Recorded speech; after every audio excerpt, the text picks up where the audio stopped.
Let's do the base running. All right. Oh, real quick. The videos sometimes can be a little sketchy when you're showing game footage. And so I did upload all the videos on that YouTube channel. It looks like that, Win the Day Softball. If you don't want to follow along on this presentation and on your phone or another device, if you want to watch the videos, you may do that as well. All right. You got to understand, anytime anyone's talking, there's an inherent bias, right? Brandon and him talking, I know he believes in his skills as a quarterback and a fungo man. And so everybody has an inherent bias, and you got to know what that is. I had a chance to speak at the convention, I don't know, maybe 5-6 years ago on base running. And I got up there and it just kind of came out. I was a little nervous and I said, base running is sexy. And DeFeo from Mercer, anytime I see her on the recruiting trail, still harasses me to this day. But that's kind of what I believe about base running. I think it's one of the most important part of our games that we don't spend enough time on. And so I want you to understand where I'm coming from. Now, I know when you look at these two shots here, one is going to be stealing home. I'm going to set the scene here. And the one on the right is a walk-off winner. They're both sexy. But I'm going to encourage you what I want you to do, if you're going to write anything down today, write these words. Let me see if I can find them. Think, be, do, have, can, and give. I want you to think about it, because if you don't think about it, you can't be it. And if you can't be it, you can't do it. And until you do it, you don't have it. Once you have it, you can give it, and then that's your legacy. And so, and at the end of the day, you got to be your authentic self. I listened to a podcast, that's where that came from the other day, about self-mastery and team mastery. And what do we want? I want my team to master base running. And you're going to see some bad base running too. We teach it, we train it, and there's still bad base running. But I tell you what, it wins us ball games. So I'm going to encourage you to kind of leave your own legacy, be you. I know the scouting report on me and my teams, we're going to run ourselves out of innings. We're going to be crazy, but you know what? It wins us ball games too. So let's look on the left here, set the scene. Now, granted, this is a very fast kid on third base. And we're facing O'Toole here, so I didn't think we were going to scratch many runs across. I think this was the game we lost 7-4, so I was wrong. But in the first inning, she leads off with a leadoff single to the pitcher. She ends up stealing a bag, advances on a fielder's choice, and then she steals home in the first inning here. And I think that's going to set the tone if you can do that. So here we go. I lean in and say, if the catcher drops to her knees, which we noticed in scouting the day before, I want you to take it. So watch the catcher drop to her knees, and she's going to take home. So a lot of fun. That fires me up. I don't know if it fire you guys up. This may fire you guys up more here. This is a walk-off winner. So let me... Heading towards the wall, back to the wall, it's gone! How about a walk-off home? So there's the walk-off winner. I think those are both fun and enjoyable, but today we're going to focus on base running. All right, so we've got some Ashland alum on. I want to give a shout out to Sheila Goulis. That's where I got my start. I was a GA for her. And when I got there was a kid named Sunny Literal. Man, this kid could fly. She could drop bombs. And so ever since then, when I left there, I was looking for a Sunny on the recruiting road. And then eventually we got a kid like Morgan Zirkle, and now that's my standard as well. So if you don't have a Sunny or a Zirkle, don't mind. You can still be fast on the bases. You can still be scrappy. You can still master it and have an identity, and you can still score more runs. So these kids, when I look at a Zirkle, we had numbers on her. She was a 2.59 on the laser. You just don't see that. There's probably a handful of kids that are that low 2.6s. Actually, I think Northwestern Sabrina Rabin probably was a kid that was probably a 2.6. I would say Landers at Florida State. I haven't seen her play in a while. She was from West Virginia, so I saw her when she was young in her career. There's some kids that can do this. But don't fret. When we got to Indiana, our fastest kid was a 2.9, and I'll show you a stat with some of the things that we were still able to do with 2.9s. If you have a kid that runs a sub 11 home to home, you need to get moving with that kid. That's got to be one of the fastest kids in the nation. In 20 plus years, I've had 2 kids that run a sub 11 home to home, and Zirkle was one of them. And then she became a Golden Shoe Award winner. Her goals as a senior were to hit 500. She eventually developed into more of a power kid, which was great, double-digit homers. And then we wanted her to swipe 40 bags and be an All-American. She was a little shy. I think she hit 480 something. She had 9 homers, and she stole 39 bags. And so we were pretty excited to not put too much of a cap on her, and she was able to do some big things. Now, for me individually and my staff, sure, we want to find these kids that are super fast, but we want to build a program here at Indiana that has 75 plus bombs, doubles, 100 plus stolen bases. The stolen bases you can take care of regardless. That's within your control. Because like I said, when I got to Indiana, my staff and I, we had a fastest kid at a 2.9. So that's the kind of model that we're building off of. When I talked about having an identity, This was back in 2013. We had played a regional game, and this is what a coach had said about us, is that we weren't pretty, but she loved the way we played because we flat brought it. And then they asked her, because our run game was on point that game, we had a number of stolen bases. It had caused havoc, and it led to runs. And basically, she said, I don't think it bothered her pitcher, but it got into her catcher's head a little bit, because even when she got the ball there on time, the fielders' heads were almost taken off because they weren't ready and they were reactionary.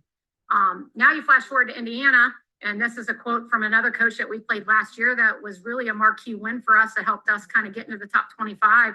I think Indiana is the type of team that forces errors. Honestly, I think as much as we made the errors, they earn the errors. We talked about that's something that they do and they prepare for, but we did not execute. So, when I went over this with my staff, they said, wow, you're showing them a lot of the videos. It's all stuff that we're doing. It's all stuff that I'm not afraid to share, because I think it makes our game better. And one of the things that I want you guys to understand is I want you to create an identity for your team and what you're going to be about. And for us, we were able to create that at Marshall. And then you see when you come to Indiana, it's the same thing. And I'm not going to play this clip, but you can go back and watch the video. But basically the commentator, asks her, man, you guys are stealing bases all over the place. How was it? And what I want you to see from her responses, I'm not going to read them. You can read it. It just was the buy-in. And if you listen to the video itself, she's so fired up. She's so passionate about it. And it's exactly what we've been trying to teach our kids from the minute we stepped on campus here at Indiana. And we're in year 3. And this was actually in year 2, what the kids felt about it and how it made us better. All right, so moving along here, we're going to go to the next screen. Our philosophy, our mindset, they're just chips, guys. If anybody plays poker, if you create that sense that it's money and it's your next mortgage payment, you're not going to be very aggressive. You're not going to want to take a chance. And then you're going to tap out of that game. You're probably not going to win any money. And so there's got to be high risk to have high reward. And how you lower the risk is by teaching it. So we treat outs, they're just outs. And we know when we can sacrifice those outs to get better and learn from it. And we know when we got to be a little bit smarter with those outs. So treat them like they're just outs, have some fun with it. Your homework, I want you to watch Eric Thomas. If you haven't, we're always in lion mode. That's kind of what we do. We get after it, we pounce on it. Gazelle kind of gets up and just runs and you can get kind of exhausted. But when you're in lion mode, man, you take what you want, nobody's going to give it. You got to be able to steal bases at a 75% minimum. If you're not doing that, then you probably need to be hitting the ball out of the yard more often than not.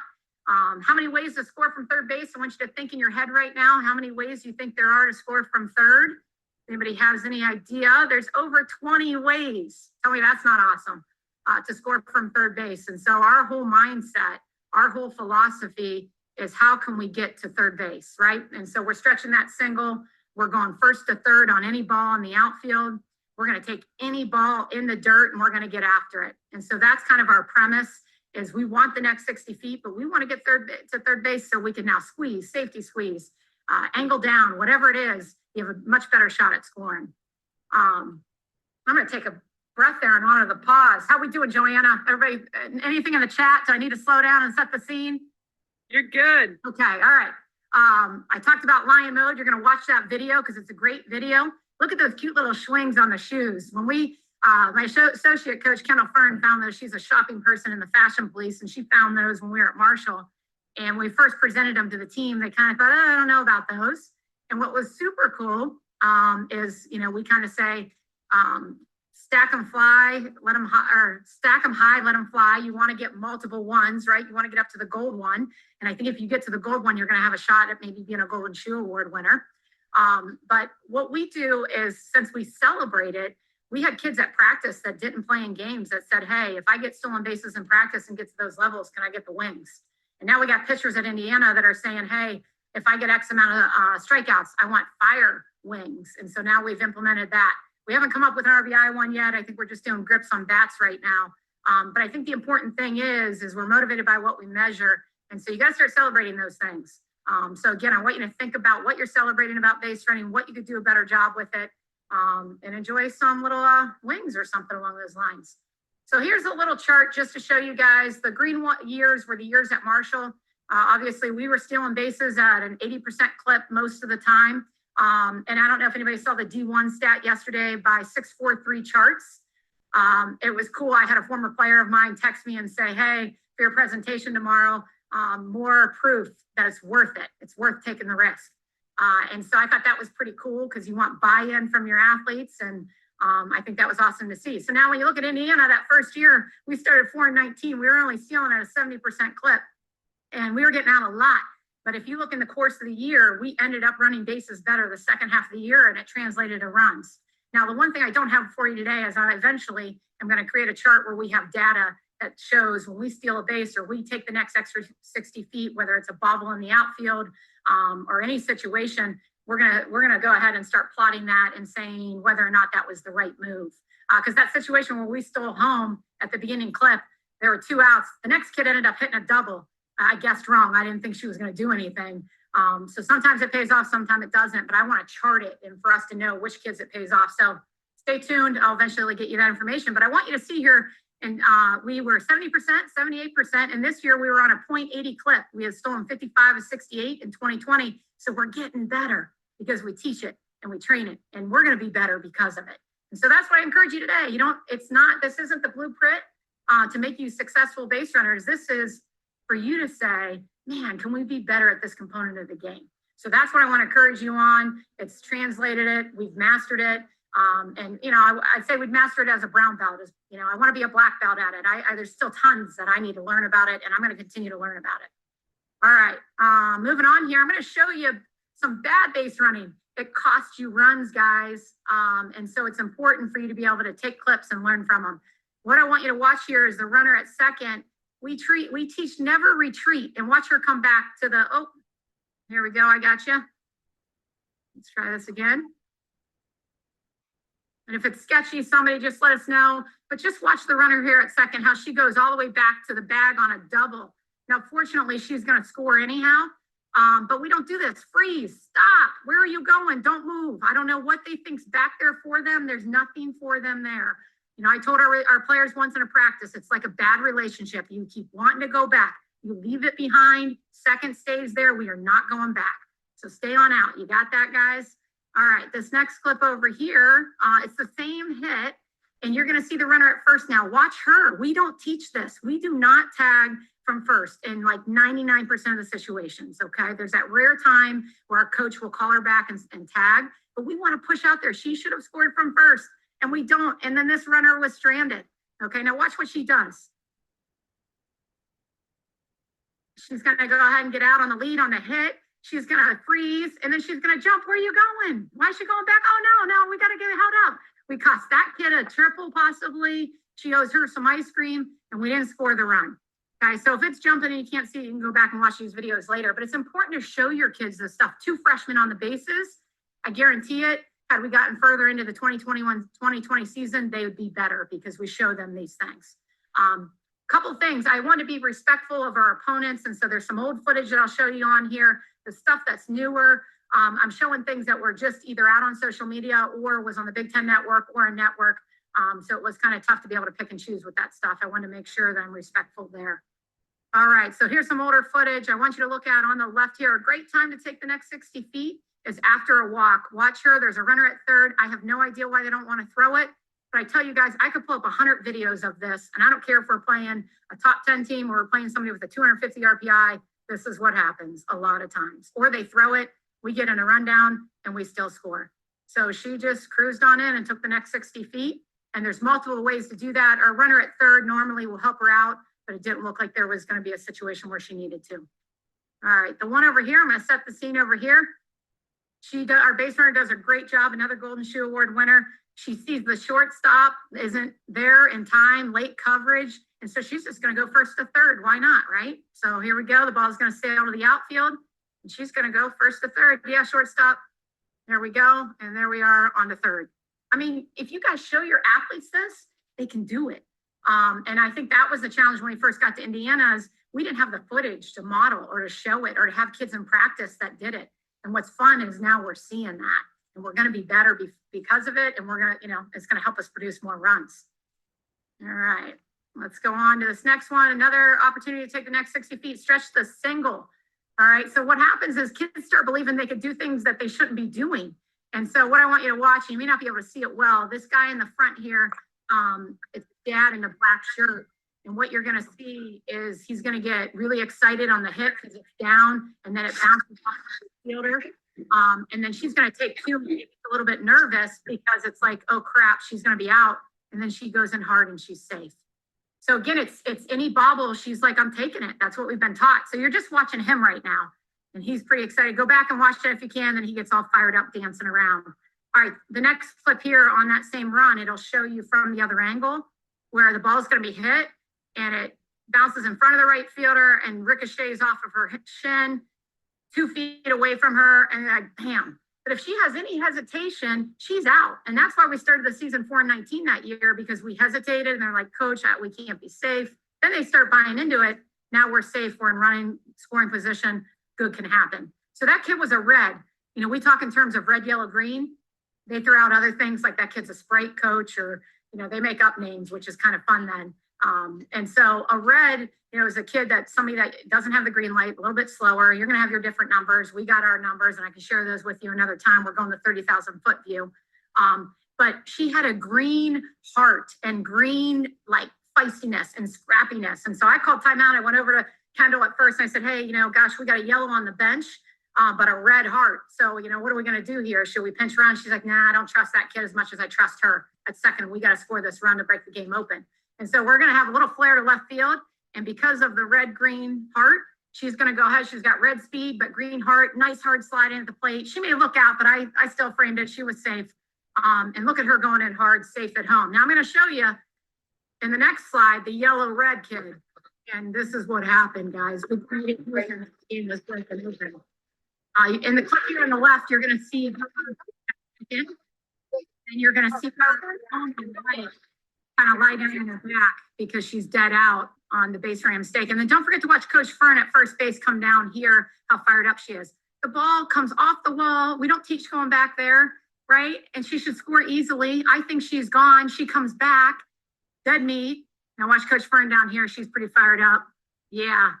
So good thing we didn't use her in that other situation. You got to know your personnel and the right time to use them. Just because they're faster, they may not be the better base runner.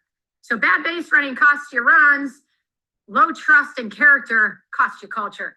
And so you have another homework assignment. You got to watch Eric Thomas, but I want you to watch Simon Sinek on trust and high trust and performance. You want a high trust and high performer, but realistically, we might not all have high performers. So you'd rather have a high trust, low performer. The ones that kill you are the high performers, high trust. And you got to really work with those kids on trying to get them better and have better culture. But it's a great 2.5-minute video. Watch that. Do that exercise with your team. See where you are and get better so you can have high trust kids. How am I doing on time, Joanna? You're good. You've got 11 minutes left. Oh, good. I got a lot. I'm talking fast. I got a lot to go through, so this is good. All right, another opportunity to take the next 60 feet. Again, this was out on Big Ten Network, so I thought it'd be okay to share here. We had gone to Penn State the weekend before. We hit like $190. They hit like $160. Not a lot of offense going on, but this situation came up, and so we timed it. We knew exactly what it was going to take for the catcher to throw down to 2, what it took for it to get back home, and then we time our kids. They all know what their 60 feet time is, and so at practice that week, we let them know which kids were going to break on the throw and which kids weren't. And so here was the situation. We're down 2-0, and this really got us back in the game and fired everybody up. Look, I think you can tell the future. 2 batters later, that was Radcliffe on third, one out. Norton with the bunt. Radcliffe scores and take another look. Great hustle from Radcliffe on that play. Third inning. Yes, absolutely. Indiana with runners on the corners. Taylor Lambert deals second base, which we know Indiana has been so good all season long. TT Hart scores from third on the throw. This is exactly what Indiana can do. They're sticking to their game plan. Notice the base runner on third. So Hart, looking at seeing if the catcher throws the ball, she does, and she breaks because Indiana has speed and swing. Okay, so hopefully that fires you up, and hopefully you could see it. But again, it was just a first third situation. We had scouted it, and we had predetermined what we were going to do there. She was barely safe. And so any hesitation, and she's out at the plate, and that's a game changer for them. I think on the flip side of that, if you go back and watch our kid, she was a freshman as well, but she has top speed. She was able to make up for it. She did make a slight jump back. And so you got to make sure those kids hold their ground and quit retreating. I don't know what that magnetic force is that wants to draw kids back to the base, but we got to make sure that they hold their ground until they make a decision of what direction that they're going. This kid on the right here, we were facing a drop ball pitcher. We had talked in practice and worked on it earlier in that week that any ground ball in the dirt we were going to take. So right before this situation, I lean in at third and I tell her, hey, ball in the dirt, take home. And I tell you, no hesitation. So we use a delay lead here. So it looks like a steal, but really it was just a pass ball. And what you'll see is the catcher is going to be so close in the screen. It was 2 feet from the catcher and she's still safe. So let's show you what that looks like. Delayed lead.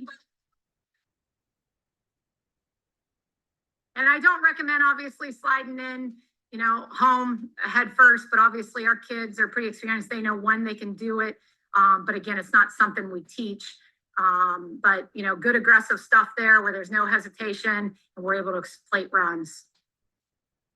Another opportunity to take the next 60 feet is 2 outs, 2 bases. A little shout out to Purdue here. I think this is what happens. You know, obviously, everybody knows their secrets. Everybody, you know, and the more you play each other, the better everybody gets at defending things. And so we're automatically, it's an absolute 2 outs, 2 bases, but our kids got to still be fundamentally sound and you got to make sure the ball's thrown. And so when you look here, the kid does a great job of faking it to 1 because our kid was going to be safe and she gets the out. So we're going to watch our kid from second, round and third here. Now she's got to pick up the ball and not break until it's gone. So kudos there, boo to your crew and getting our kid out. Great play. So does that make us bashful? No, we're going to fail fast. We're going to fail forward. We're going to be first up. We're going to keep attacking. We're going to be lion mode always. We're going to go 2 outs, 2 bases. And here's evidence of that later that year. So that was in the fall. And then this is in the spring. Nobody's hitting in this game. And we're going to go 2 outs, 2 bases. And we are going to win the ball game on a walk-off there. I'm going to play that one more time. And I want you to watch the runner at 1. Man, this is just a ball to the 5-6 hole. Third baseman's ranging over 1 or 2 steps.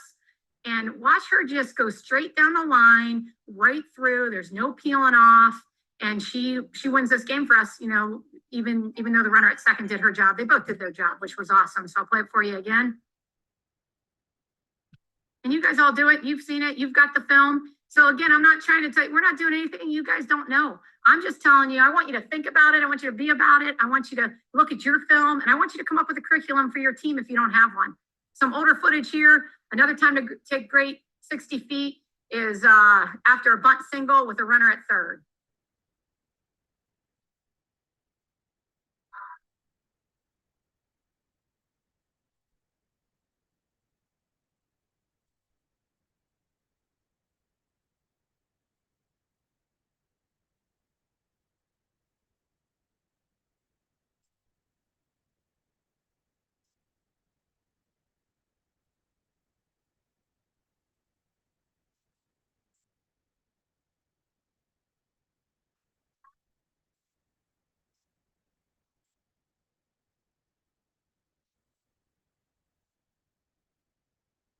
So what's that open up? That opens up the ability for us then to squeeze, tie the game. Now they go on and win the game because I think that their baseman there, you can see how cool she was and collected, you know, in that situation. But I tell you, it gave us a shot to produce runs and make things happen. And so I'd encourage you, take the next 60 feet, whether it's a drag bunt after a squeeze, you know, those are always awesome times to do that. All right, the slip play, you know, this is a play that shouldn't work, right? But again, I could show you 100 clips of this working from Marshall to Indiana. Everybody knows we do it. This was early on here at Indiana first year where you're supposed to be discreet about it, not real obvious. And if you watch our kid take a couple leads, she's pretty obvious, like, you know, you're noticing her. So watch this on the right of the screen here. You watch her kind of stay out. You know, you don't want to be that noticeable. But then you're going to see here, next pitch, it still works. And if they don't throw it, you just get back. Right? And what's, you know, it doesn't hurt. So you slip, and if they don't throw it, you go back to second. Maybe we straight steal, or maybe we just get the clutch hit that we need, right? So that's a slip play. I think it's important to have a common language. And so, you know, our kids, this is our checklist. You know, we have our philosophy down there that we talked about with the line mode and the just chips, how we're going to fail. Your absolutes, you got it. Your kids got to know. And they're all simple things that you probably already teach, you know, down and around. But what I love is we use this common language regularly, daily. And so when we're in practice, it's the kids reinforcing it to the athletes. You know, leads on here, we go through kind of the leads and what we're looking for, you know, different slides, you know, what the reads are. So it's just important to have a common language and a checklist. So leads, you know, the top left picture here with the kid at Marshall, that was her freshman year. We take out that secondary lead. That's a great position if she's an infielder, which she was. I want that position as an infielder. Chest firm and forward, butt up and out, elbows relaxed, balls your feet. I don't want that position as a runner. I want you to, if you can get in that position, I want you to take 2 more steps or 1 more step, get out a little bit further. And so we just teach out quick, back quick, our toes, knees, hips, shoulders facing the direction that we're running, like Brandon mentioned. We get after it. We do teach, this lead off here. Back in 2003 is when we switched, and we continue to change it and develop it and adapt it. I still want to get with our track coach here and still make adjustments. She could have better shin angle here. There's ways that we teach about getting in that position. If you ever want to talk about it, I'll talk you through it. But we timed our kids on the track start, the lead start, the behind the bag, and this was the quickest. And out of every kid, 23 kids, all but 1 was quicker this way. And so time your kids, figure it out, do what works for you. I'm just trying to encourage you. It doesn't matter how good your lead is if your finish isn't solid. And so look at our kid at the bottom there, getting some air, attacking it. That's lion mode right there. All right, so you got to know your personnel. It's really important. So we're in a game at regionals. We're down 1-0, 6th inning, haven't had a whole lot of offense. I knew this kid, if we busted the squeeze play, she's at least going to be safe back at third. She one-ups me, and she's safe at home.